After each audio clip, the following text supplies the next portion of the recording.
반갑습니다. 주부교실 담당 교육자 이창선입니다. 주부교실은 우리 주부님들의 영적 성장과 교제의 장을 마련하기 위해서 상하반기에 각 10주씩 진행하고 있습니다. 2022년 2학기 주부교실은 매주 금요일 오전에 이곳 홍보관 예배실에서 진행됩니다. 불가피한 사정으로 현장 강의에 참석하지 못하신 교우님을 위해 매주 알림 문자를 통해 지난주 강의 영상 유튜브 링크를 보내드리니 많은 시청 부탁드리겠습니다. 주부교실은 우리 교회의 교우님들께서 강사로 매주 섬겨주십니다. 강사님들께서 바쁜 일정 속에서 주부 교우님들을 위해서 귀한 강의를 준비해 주셨습니다. 모든 강의를 기대하는 마음으로 참석해 주시기 바랍니다. 이제 2학기 주부교실 5번째 강의로 섬겨주실 강사님을 소개하겠습니다.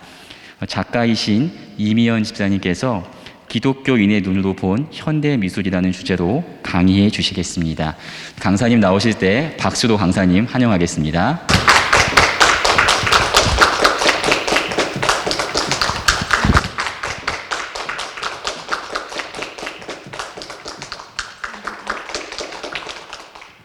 안녕하세요. 감사합니다. 이렇게 보잘것없는 사람을 불러주시고 이 자리에 서서 제가 그동안 해온 그림이라든지 또 하나님을 인식하면서 의식하면서 또 주인 되신 하나님을 증거하는 자리로 이렇게 불러주셔서 참 감사드리고요. 저는 우리 교회 7년차 이제 다니고 있고 그림 그리는 사람입니다.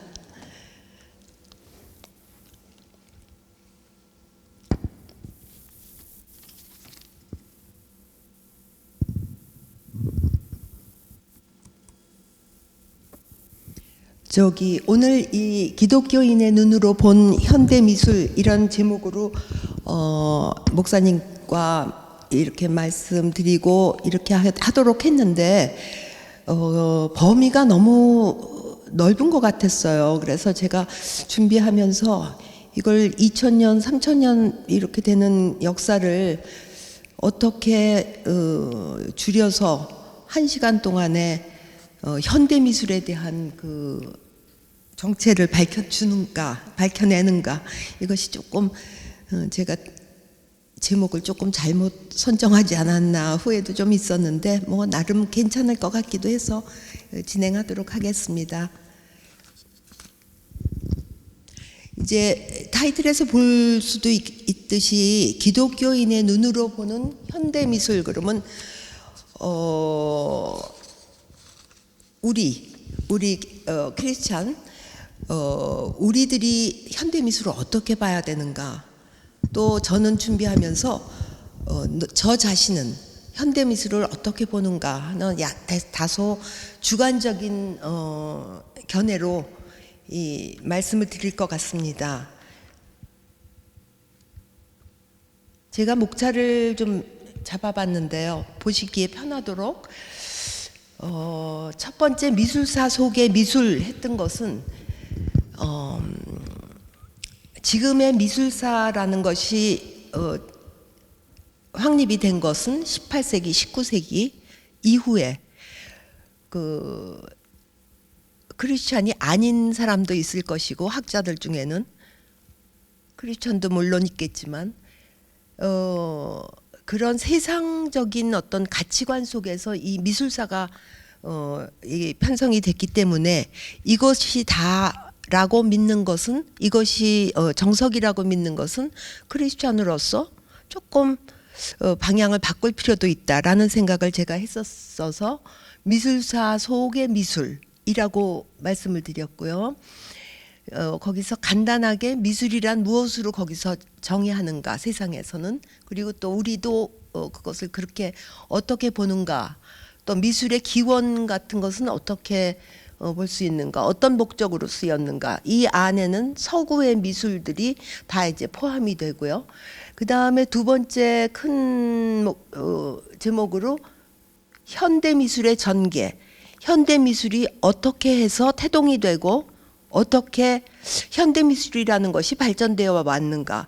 이 역사를 모르면 그 국가를 좀 알 수 없고 한 개인도 그 사람이 지나온 어떤 과거 같은 것을 보지 않으면 그 사람 지금 현재 모습을 분석할 수가 없듯이 이것이 조금 지난 세기인 것 같아요. 이미 21세기가 됐기 때문에. 그렇지만 20세기에는 어떤 현대미술의 전개가 되고 추상미술의 시작은 어디에서부터 볼 것인가.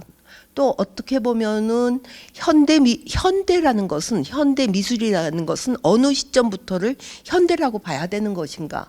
근데 저는 그 세계 1, 2차 대전 후에 미술에 전개했는데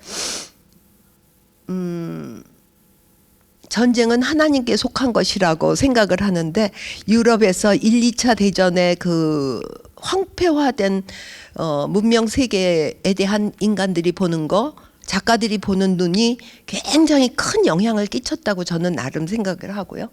그 다음에 이제 결론을 간단하게 맺고 현재 지금 10월 한 달 동안 개인전이 있습니다. 그래서 거기에 대한 동영상 잠깐 보여드리고 이런 순서로 진행하도록 하겠습니다.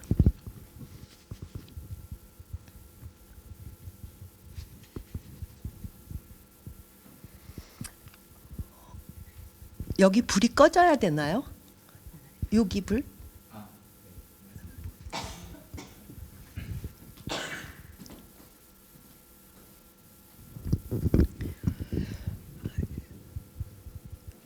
그 세상에 이제 만연돼 있는 인문학적인 측면으로 보면은 미술사나 미술 이론이 뭐 유튜브라든지 뭐 여러 가지 매체를 통해서 너무 많이 퍼져 있고 정보 시대 아닙니까? 그래서 지식은 여러 곳에서 많이 얻을 수 있다고 생각하고요. 이런 것도 아마 그런 그 정보 통해 다 이제 쉽게 보실 수 있는 그림이죠. 그런데 첫 번째 왼쪽에 있는 것은 윌렌돌프의 비너스 이렇게 돼 있는데, 윌렌돌프라는 곳에서 발견된, 이게 발견된 연도가 1909년이에요.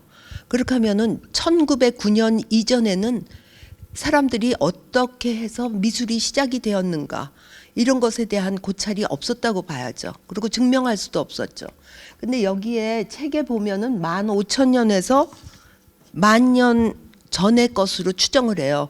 그것은 과학의 발달과 함께 과학이 이런 그 오브제에 대해서 다 분석할 수 있고, 몇 년이 아마 지질학 하시는 분들이 그 주위에 그 지층의 그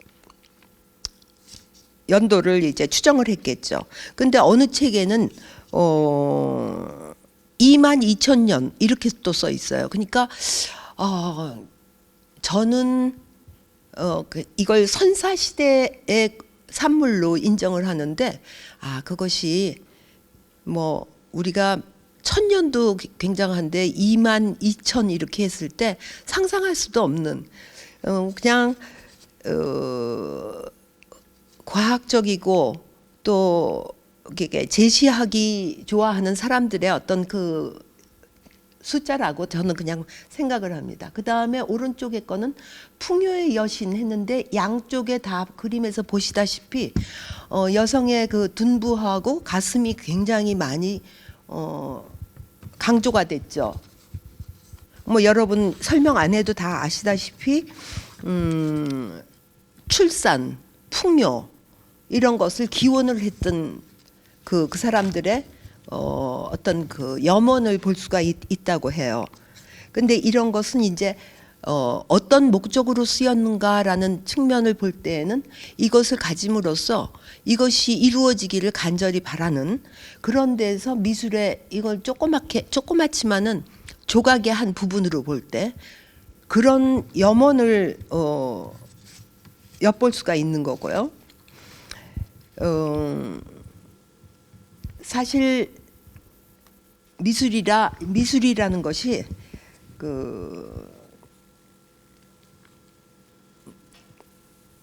마치 한 사람에게 인생이 무엇이냐 이렇게 물어보는 것처럼, 정말 그 한마디로 대답을 할 수는 없지만 일단은 인간들이 염원하는 것을 나타냈었다. 주술적인 의미도 있다. 이렇게 볼 수가 있겠습니다. 이것도 선사시대의 동굴벽화, 뭐 여러분 다 아시다시피 알타미라 동굴벽화인데 이것도 뭐 BC 5,000년, 뭐 10,000년 이렇게 봐요. 그런데 그것은 이제 또 그 과학자들의 추정이고 많이 수렵을 많이 할 수 있도록 염원하는 주술적인 어떤 의미로 이렇게 사람이 그 어떤 창조 의지, 창작 능력 같은 것을 이미 오래전부터 나타냈었다는 거죠. 여기서부터는 제가 기독교를 받아들인 바울의 로마에서의 이 선교로 인해 가지고 로마를 중심으로 해서 이제 기독교가 퍼져나가잖아요. 그때 이후에 사실 1300년 12세기까지는 중세 시대에 종교라는 어떤 그 틀 속에서 아주 기독교적인 그 문화가 있었지만은 교회라는 어떤 조직 속에서 굉장히 자유롭지 못했던 시기로 생각을 해서 인문학자들은 암흑의 시대라 이렇게 얘기를 하기도 하는데 일단은 하여간 거의 이제 15세기에 그 르네상스로 가면서 굉장히 그 성서적인 성서 속에 나오는 일화들 그런 것이 이제 나타나게 되는 때부터 저는 서구의 기독교 문화에 대한 어떤 그 이게 중심은 아니지만 조금 보여드리고 싶어서 오늘 이 영상들을 가지고 왔습니다.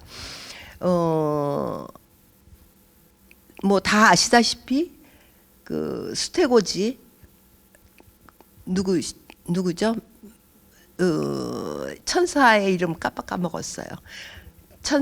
가브리엘 천사에 의해서 마리아에게 내가 하나님의 은총을 입은 자다 이렇게 그 알려주는 그 장면을 많이 그렸어요. 여기 안젤리코 같은 사람이 열 몇 개나 이런 작품이 있다 그러고 이것을 뭐 미술 사적인 의미에서 뭐 분석하고 이러는 것보다 이 시대의 성경에 대한 그 일화를 보여줌으로써 종교 개혁 이전에는 글자가 많이 보편화되지 않았기 때문에 문맹자도 많고 여러 사람들한테 이 그림을 보여줌으로써 성경 말씀을 전할 수 있는 도구로 사용했다는 거죠.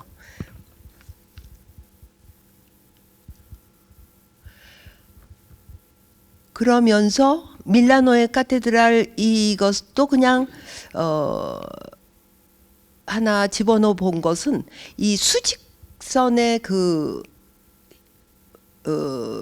모양이 굉장히 그 인상적이잖아요.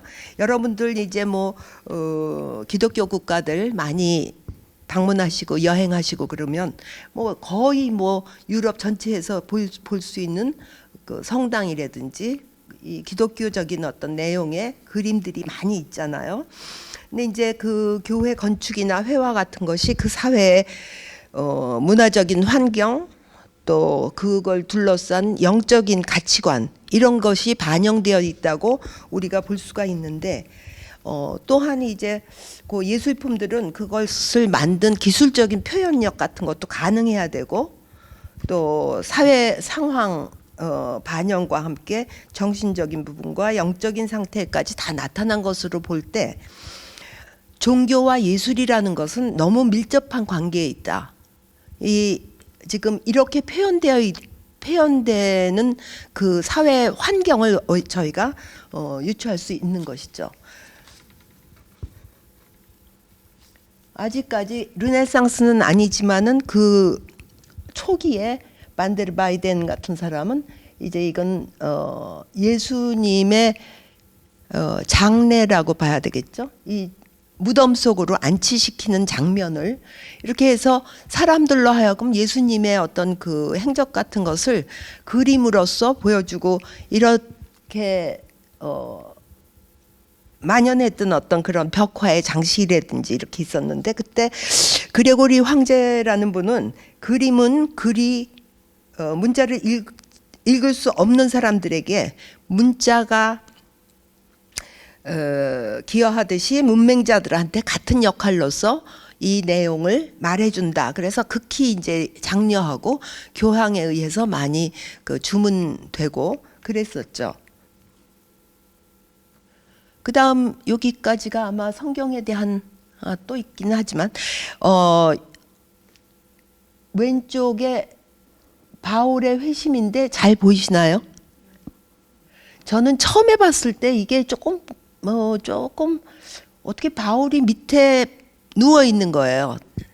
그 말에서 떨어져서 눈이 안 보여가지고 바닥에 완전히 항복하고 이제 완전히 그냥 바닥에 기절해서 누워 있는 모습이고, 그 위에 그 말이 하얀 어떤 그 부분이 있는 것으로 굉장히 성령의 어떤 그 암시라든지 이렇게 빛을 가슴으로 안으려고 하고 있는 것 같은 그런 감동을 주는 그런 그 작품도 있고요. 이쪽에 스테반의 순교는 거의 뭐 이제 그 전이지만은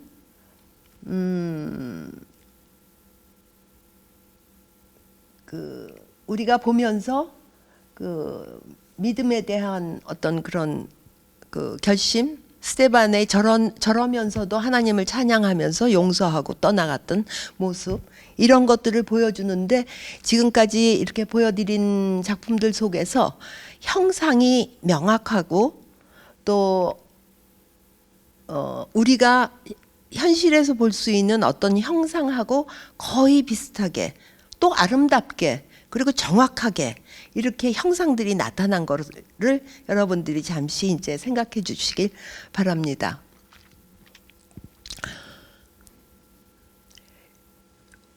이제 르네상스의 그 천재라고 얘기하는 미켈란젤로 천지창조, 뭐 여러분 직접 가 보시기도 하셨을 텐데, 이것은 천장화죠. 그리고 오른쪽에 낙원 추방, 이제 에덴에서 쫓겨나는 아담과 이브인데, 제가 이 내용에 대해서는 뭐 어디든지 뭐 많이 나와 있어요. 근데 그 위에 윗부분에 그 이렇게 뉘어져 있는 형상이 있어요. 근데 제가 그거를 편집을 할 때 자를까라고 이제 아들이 물어보는데, 그걸 그냥 놔두자고.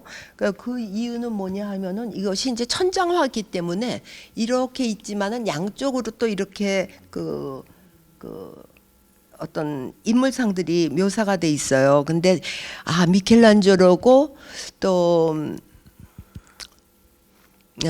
식스틴 성당 안에 있으니까 이건 다 성경과 관계가 있을 것이다라고 이제 관객들은 보는데, 이 양쪽에 있는 그 인물들의 경우에는 이교도적인 어떤 그런 시각으로 굉장히 굉장히 이단적인 어떤 그런 요소가 많이 있다는 거죠. 그것도 조금 이제 염두에 두시고요. 나중에 이제 비교를 하겠습니다.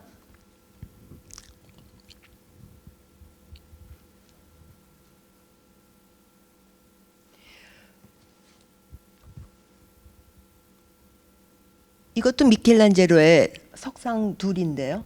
다비드상이라고 지금 나와 있는 이것이, 이거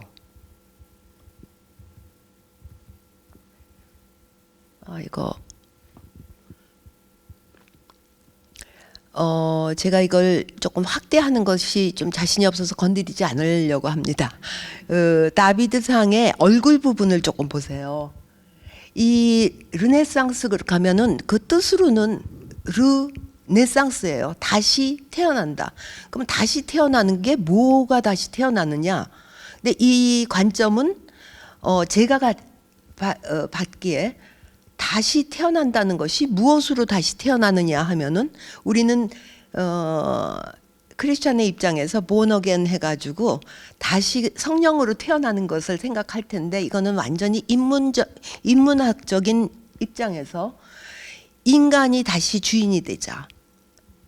그러니까 르네상스 인본주의가 완성되고 공고히 되고 발전되는데 르네상스 시대의 그 인본주의자들의 그 마음속에는 자율성, 인간의 자율성. 그러니까 전적으로 이제 비기독교적인 그리스 로마 시대에 그 의존한 것이라고 이제 볼 수가 있는데요. 인간은 그 자신의 척도이고 인간은 자율적이고 전적으로 독립적이라는 신념에 뿌리박고 있는 그 신념 체계를 작품에다가 나타냈다는 거죠.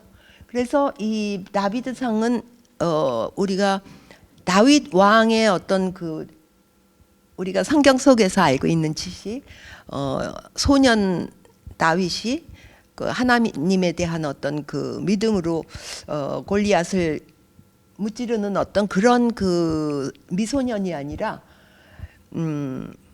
내가 할 수 있다. 부글부글 이 눈매 같은 데가 굉장히 강하게 그 이 제작자는 어느 만큼의 인본주의적인 관점을 가지고 만들었었다는 거죠.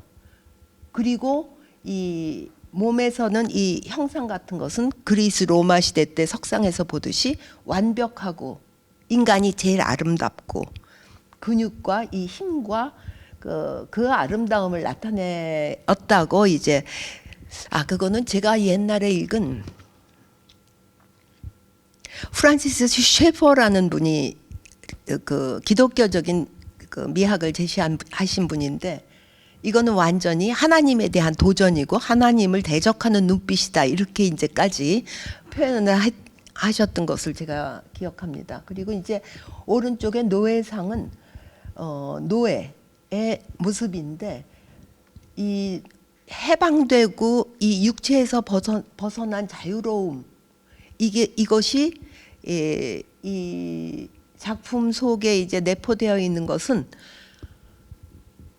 중세 시대 때 억압받던 그 종교 조직 교황으로부터 아니면은 교회 조직이라는 그러니까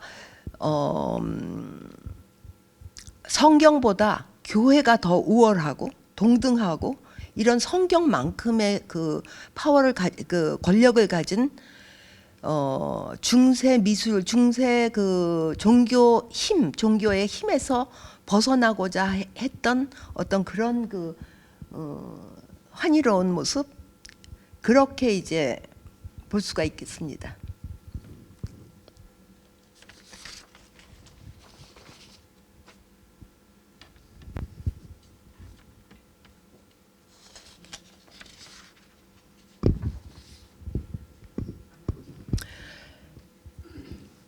그다음에 죄송하지만 500년을 확 뛰어넘겠습니다.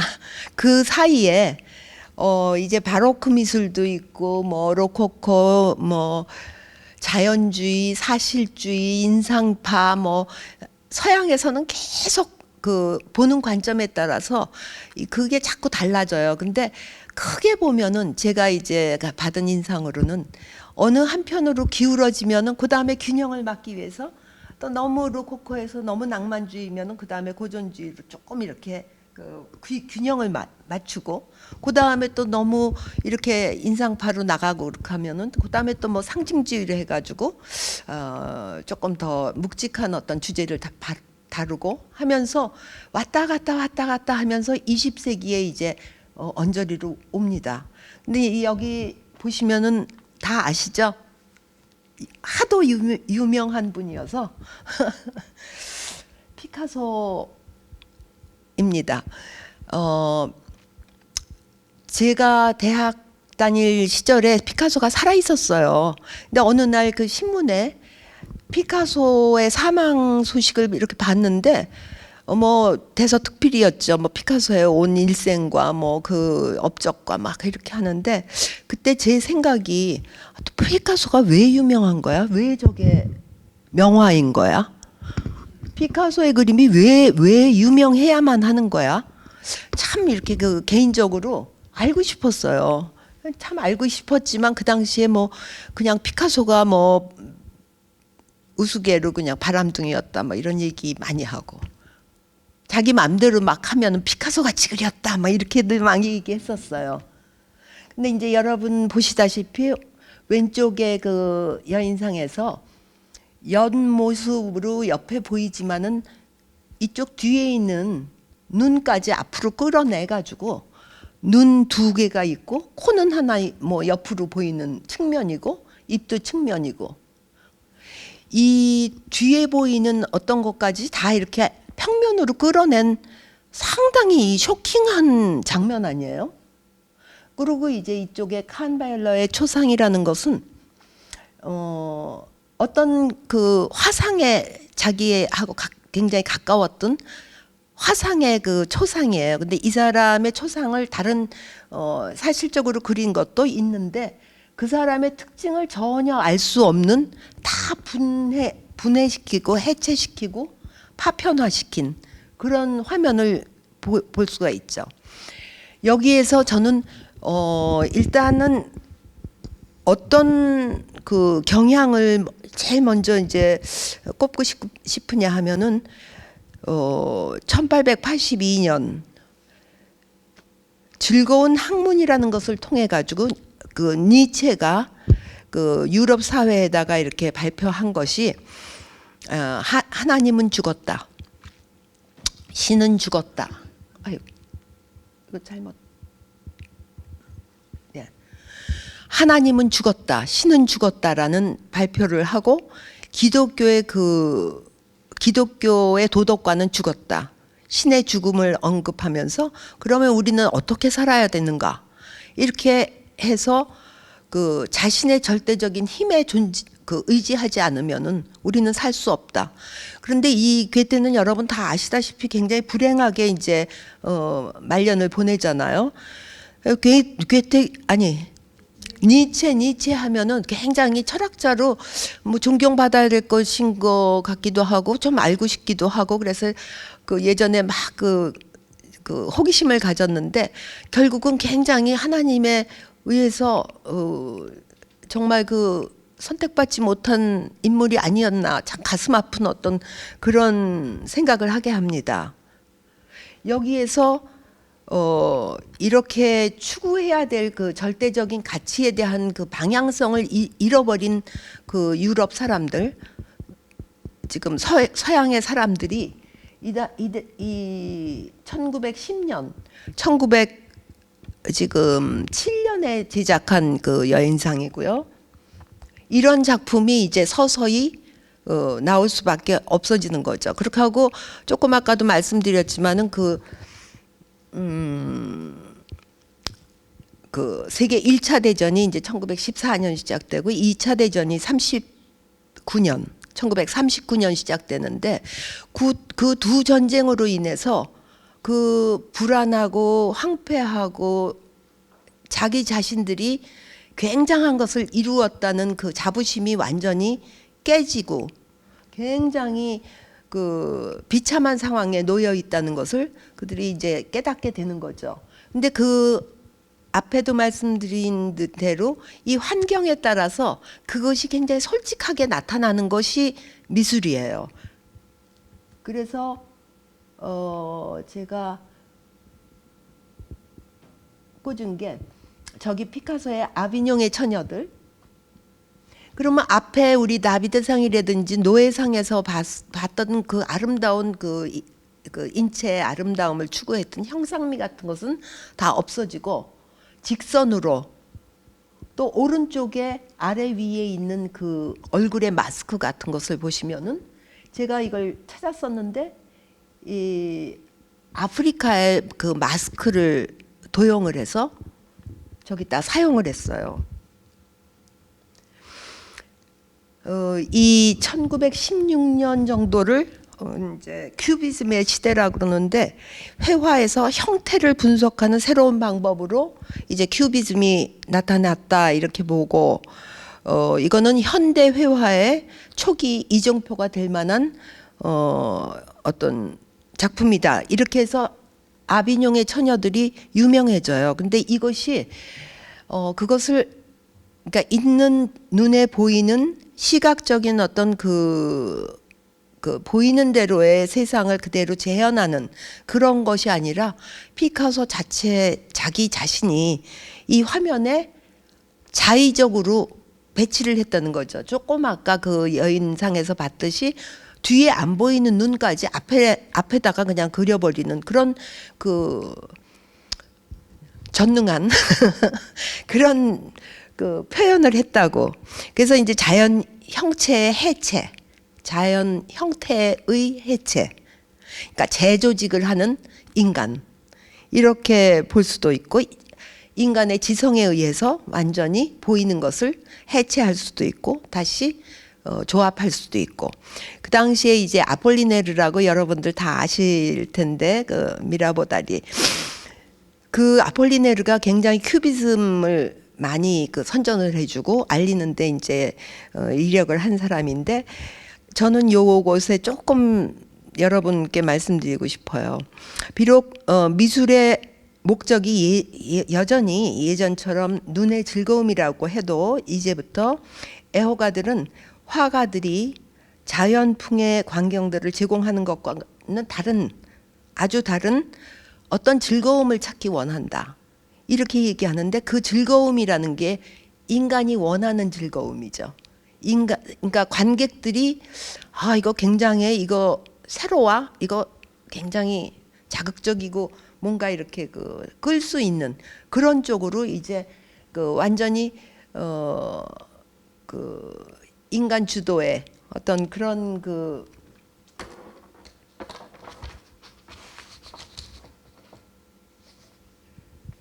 작업들을 할 수 있었다는 거죠. 여러분 찾으셨죠? 이 마스크 상이 저 작품의 오른쪽 구석에 있는 거. 그리고 그 원시 미술을 도용했다는 것은 이미 이때 이제 그 유럽에서는 자기네들이 가지고 있는 것보다 조금 다른 것을 이제 찾기 시작해요. 예를 들어서 이제 아프리카의 마스크라든지 또 제가 이제 여러분들께 고호나 고갱 같은 얘기를 하면 참 좋아하실 것 같은데 아이 그걸 넣자니까 또 너무 많아지고 그래서 그냥 좀 정리를 했었는데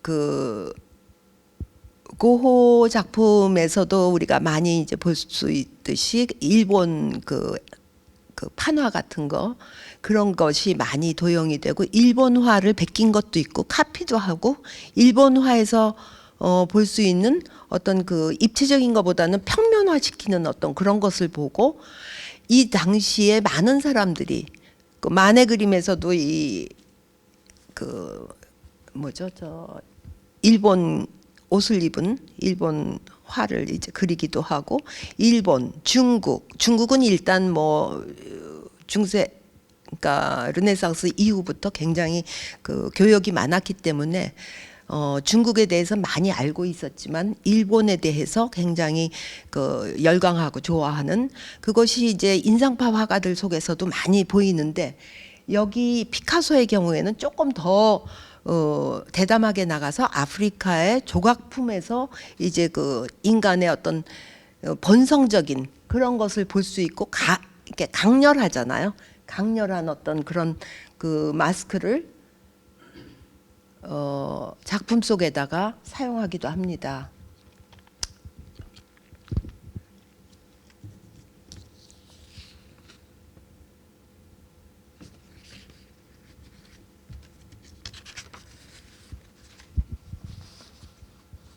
여러분 혹시 밑에 타이틀 제목이 다 있군요.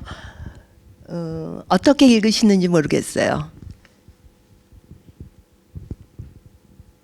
이 칸딘스키의 최초의 추상적 회화라고 하기도 하고 뭐 수채화인데 수채화가 암만 해도 이제 물로 사용하니까 선이나 이 색이 빨리빨리 움직이는 그런 그 화면을 보일 수 있어서 이렇게 이제 나타나는데 칸딘스키는 여러분들 아시다시피 추상화의 아버지.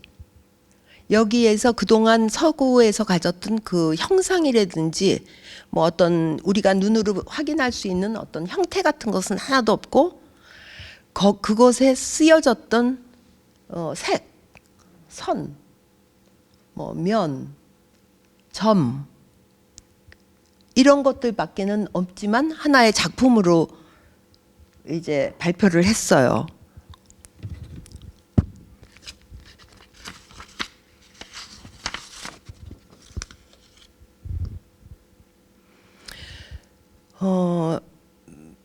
추상화의 아버지라고 불리우면서 이 칸딘스키의 경우에 이제 러시아 사람이에요. 근데 법학 교수였는데 모네 그림에서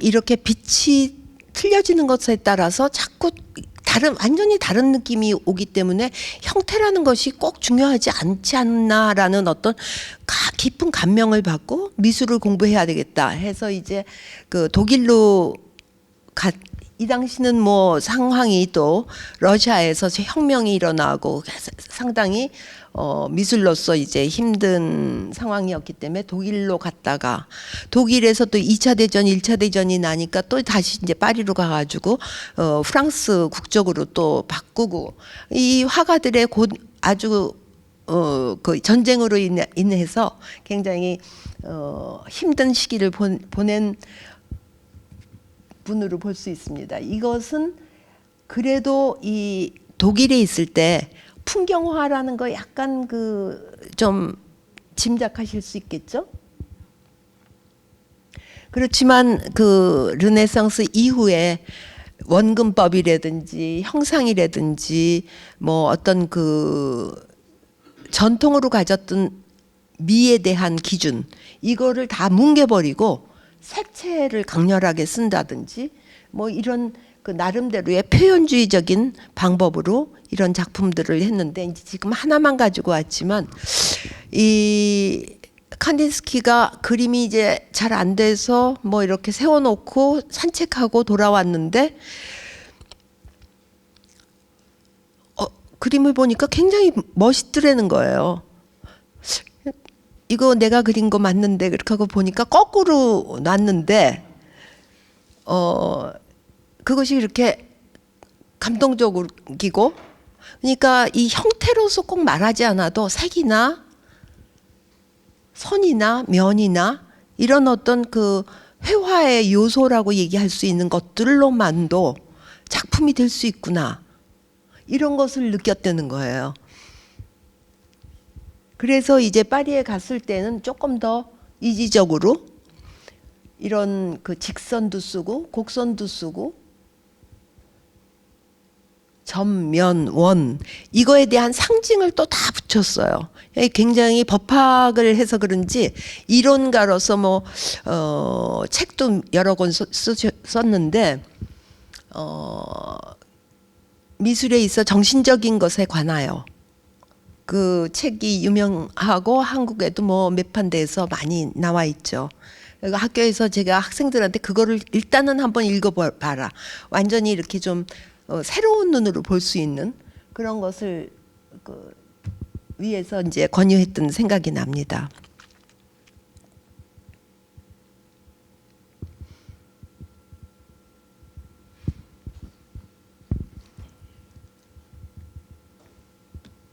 이제 전쟁 후가 됐어요.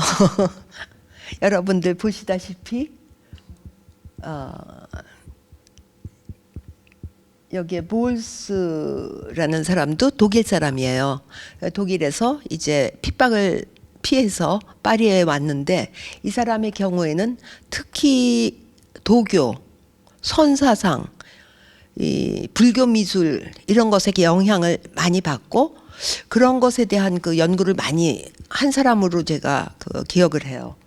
근데 이제 완전히 형태를 없애고 어떤 그 자기가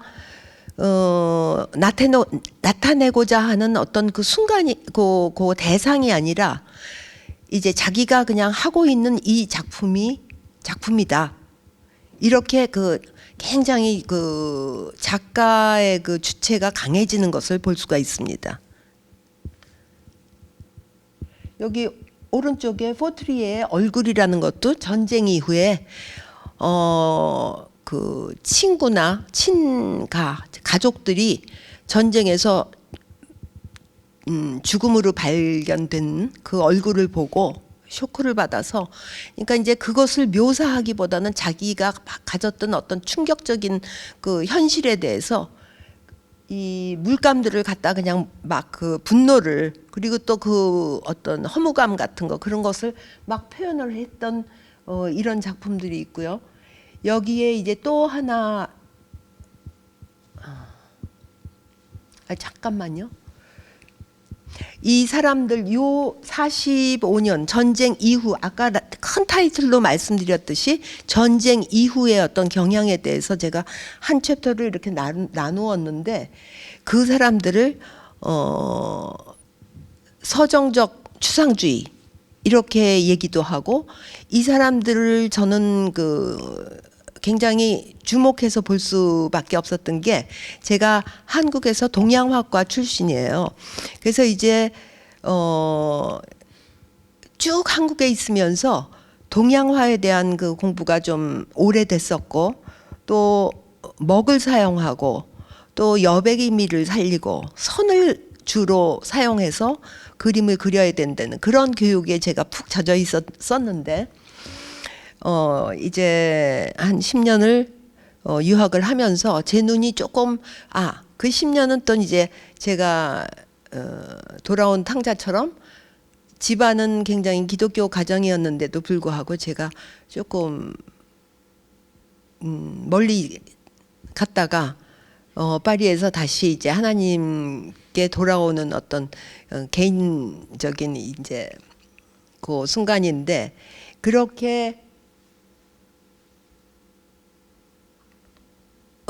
돌아왔다가 이제 한국에 다시 돌아왔을 때, 내가 이 무엇을 공부해야 될고 생각을 하면서, 동양화과이면서 동양화과 출신이면서 서양 미술에 대한 그 이제 호기심으로 이제 공부를 했다 봤을 때, 논문 제목을 정하는데 이때를 정해서 동양적인 그 영향을 받은 서양 화가들의 화풍, 이렇게 해서 동양화와 서양 전후 미술의 비교, 이것으로 이제 논문을 쓰게 됐어요.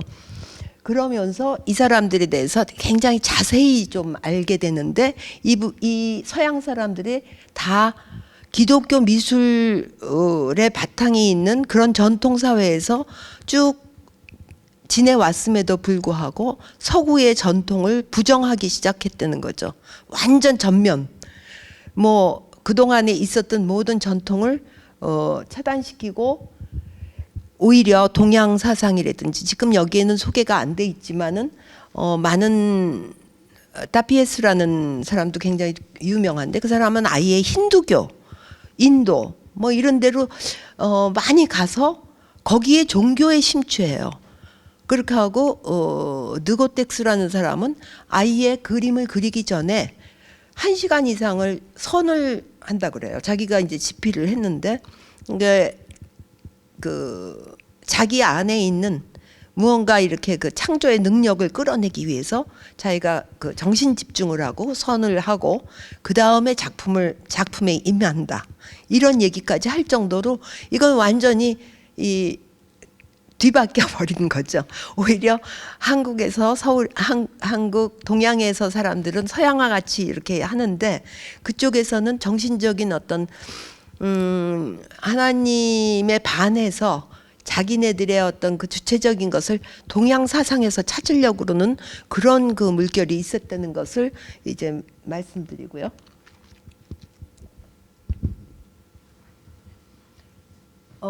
여기 한스 하루퉁이라는 사람도 아까 볼스와 마찬가지로 굉장히 유복한 가정에서 신앙도 좋은 사람이 독일에서 태어난 분인데, 이제 전쟁과 그 나치의 그 상황으로 인해서 유럽을 이제 좀 방황하기도 하지만 나중에 파리에서 정착을 해서 이제 프랑스 사람으로서 아르퉁이라고 이렇게 발음을 하는데,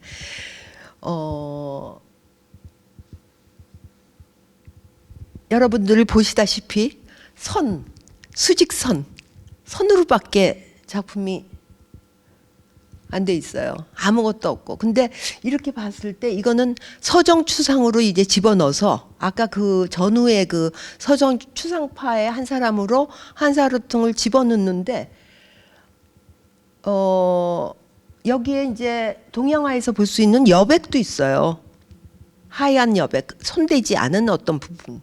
그런 것도 있고 그러니까 일본 사람들은 이게 동양 사상의 영향이다. 그래서 이제 한사르퉁을 초대를 해서 동양 사상과 일본의 어떤 그 불교 미술과 이거하고를 연결시켜서 그 만고호나 무슨 뭐 마네 같은 사람들하고 이렇게 연결지어 가지고 일본이 자기들의 어떤 그 입장을 많이 이제 소개를 했던 것처럼 여기서도 무언가 찾으려고 초대를 했어요. 그런데 한사르퉁의 그 자서전에 보면은 자기는 전혀 동양 사상에 대해서 관심이 없었다.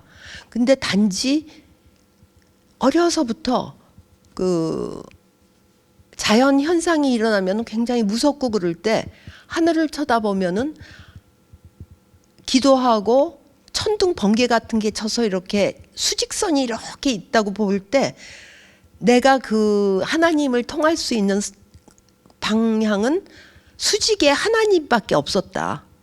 그래서 하나님에 대한 굉장히 그 뜨거운 믿음을 볼 수 있었어요. 그래서 보면 볼수록 그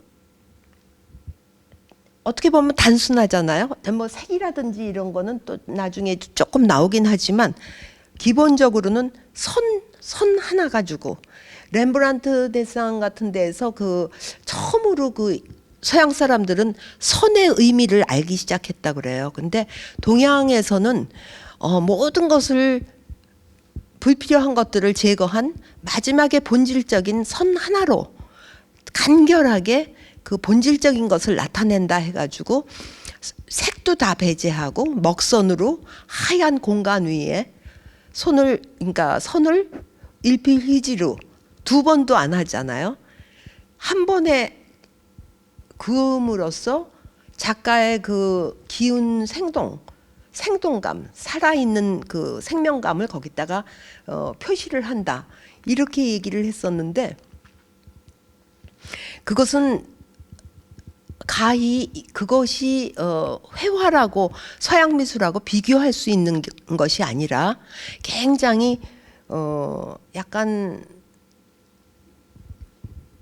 그 종교적인 행위까지도 얘기할 수 있다라고 이거는 이제 제가 얘기하는 게 아니라 한 50년 전쯤에 돌아가신 니콜라 방디에라고 세계적인 중국 미학자예요. 프랑스 미학자인데 그분은 완전히 이 동양화는 회화라기보다 자기 자신에서 분출되는 어떤 창작력 같은 것을 기반으로 자기 자신이 신이 되는 어떤 그 과정을 거쳐서 자기가 이걸 뿜어내는 종교 행위와 같다. 이렇게 이제 정의를 했어요. 그러니까 이제 하나님이 없기 때문에 내 자신의 힘을 믿어야만 되는 그런 그 종교적인 힘으로 동양화가 그 이제 뭐 오랫동안 변치 않고 그렇게 이제 지속되어 온 거죠.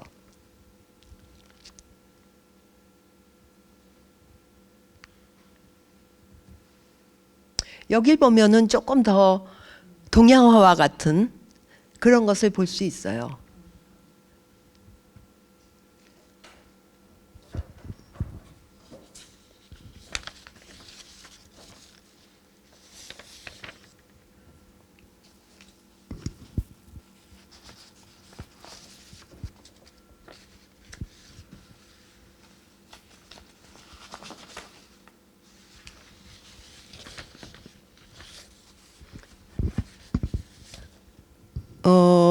제가 동양화에 대한 것도 이제 말씀을 드릴까 하다가 너무 길어질 것 같아서 그냥 간단하게 이제 줄이자면은 동양화에서는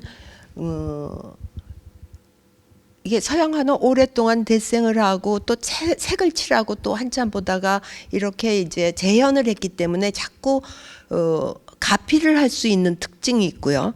동양화는 한 번에 그려야 돼요. 이게 천천히 가는 게 아니라 나의 생기가 거기에 그냥 확 이렇게 뿜어져 나오도록 시간성, 순식간에. 그다음에 두 번째로는 공간의 개념인데 이 전체 뒤에 배경 같은 게 없어요. 근데 서양화는 나중에 여러분들이 보시면은 뒤에 배경이 항상 있죠. 가득 메우죠. 근데 동양화에서는 여백이라는 그 여백의 미, 뭐 굉장히 우주적이고 굉장히 폭넓은 것인데 이 공간의 개념이 아무도 없는, 우리는 이제 성경 속에 천지창조의 그때를 이렇게 기억을 한다 그렇게 하면 아무것도 없는 거기에 내가 나의 생기를 부어넣는다, 이런 어떤 그 개념이 있다는 거죠. 그 다음에 순수성, 흑백, 또 특히는 간결한 언어, 그 조형 언어, 선, 또 단순성, 또한 몸짓은 나의 몸집이 거기에 그대로 이렇게 보여지는 거죠. 이런 동양화의 어떤 특징적인 추상성이라고 얘기할 수도 있는 것 같아요. 그래서 이렇게 해서 이 회화라고 그러니까 서구에서 쭉 가지고 있었던 미술의 그 전통 같은 것은 없어지고 이제 내가 하는 것이 곧 그냥 그림이다. 그러니까 이제 예술가가 뭐 세워놓으면은 뭐든지 예술이 된다, 이런 얘기까지 이제 나올 정도로 됐죠.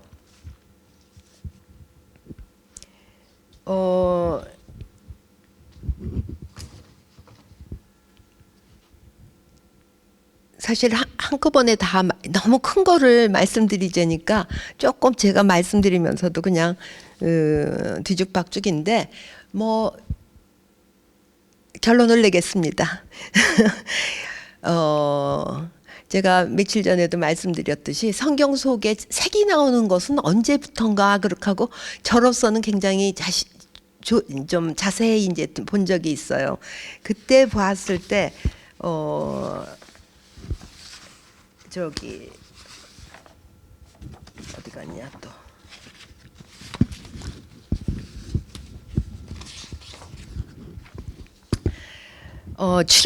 출애굽기 28장 6절 정도에 보면은 거기에 이제 모세가 여호와께서 모세에게 그 제사장들의 옷을 지어주는데 금색 실을 꼬아서 푸른색 그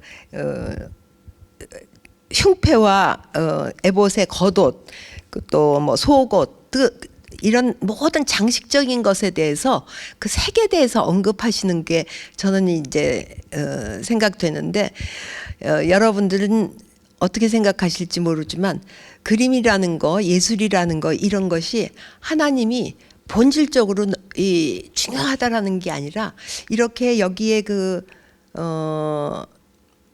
장식을 위해서 풍요하게 즐길 수 있게, 아름답게 보일 수 있게. 그러니까 우리가 이 세상을 살아가면서 예를 들어서 오늘 아침에 내가 무슨 옷을 입을까 뭐 이제 하면서도 이렇게 색깔을 좀 맞춘다든지 뭐 이런 그것부터가 다 미술의 어떤 그 한 부분이라고 할 수 있겠죠. 어울리게, 아름답게 뭐 이렇게 하는 것으로 성경 속에서도 언급하신 것을 보고 참 기뻤어요. 아, 나 그런 거구나. 이렇게 미술사 책에서만 볼 수 없는 그런 그러니까 견해를 이제 개인적으로 갖게 된 것이죠. 그러니까 결국은 현실 생활하고 먼 게 아니라 현실 생활과 가까이, 우리하고 가까이 우리가 이제 그 상호 소통할 수 있는 것이며, 또 예술은 무엇이 아름다운지 아니면 또 무엇을 찬미하는지, 아까 처음에 풍요의 여신 뭐 이런 거 보여드렸지만 그런